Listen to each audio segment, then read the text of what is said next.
Intensitas perang Rusia dan Ukraina terus meningkat setiap pekannya. Tanda-tanda kedua kubu ini akan segera berdamai tidak terlihat sama sekali.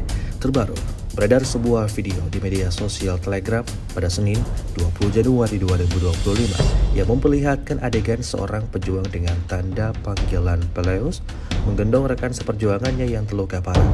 Hal itu ia lakukan untuk menyelamatkan rekan seperjuangannya meskipun dia sendiri terluka. Ia berlari menuju ke titik aman dan setelah itu ia melanjutkan misi tempurnya.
Download Tribun X sekarang, menghadirkan lokal menjadi Indonesia.